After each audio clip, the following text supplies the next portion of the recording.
Welcome back to the tutorials, guys, and in this tutorial we're actually going to learn a new function which allows us to basically prompt the user for a value, and then we're going to take that value and we're going to put it into a variable. And this new function is called Scanf, and we'll get into that as we build out our program. First, I want you guys to declare a Jedi rank variable, and that's what we're going to pass into the program. So we're basically going to prompt the user and say, hey, what's your Jedi rank? And then they're going to input it within their keypad, their numeric pad, as to what their Jedi rank is. And then we're going to take that value that they give us and we're going to display it on screen for them, just reiterating that. So what we're going to first do is write in there scanf, and this is very similar to the printf function that we've been using in the previous tutorials. And in this case, we want to pass in our integer value. So we're going to request an integer from our user.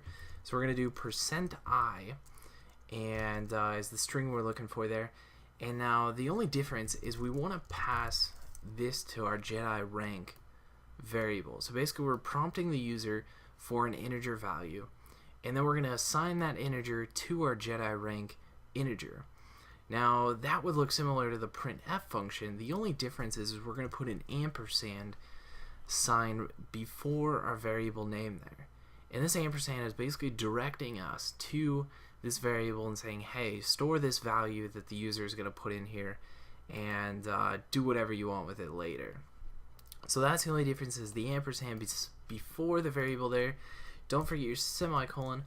And now we want to take the results, because if we run our program right now, let's go ahead and, well, we can't. Yeah, we can. Let's go ahead and run that. Right now it comes up with nothing. It's actually waiting for us to input a value. So let's put in 50 and hit return, and you'll see run successful.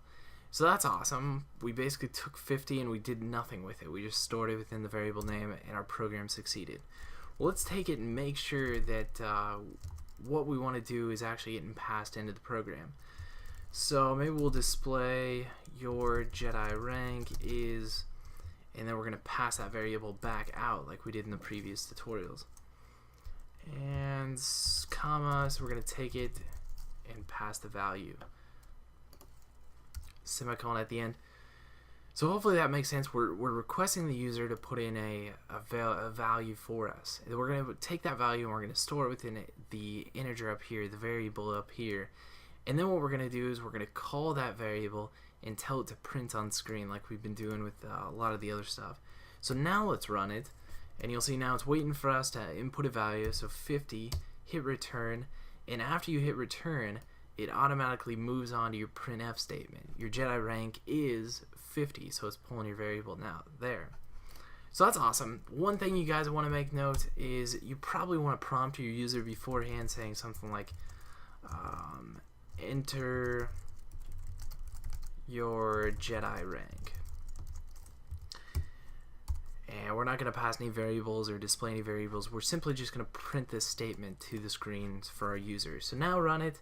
You'll see that they're prompted. It says enter your Jedi rank. At this point they put 50, hit return, and then our printf function of our displaying their Jedi rank comes up and says your Jedi rank is 50. So now we're getting into some of the fun stuff where we can pull in inputs and then also display the outputs with those variables, which is gonna make your program so much more robust. So we'll catch you guys in the next tutorial. Later.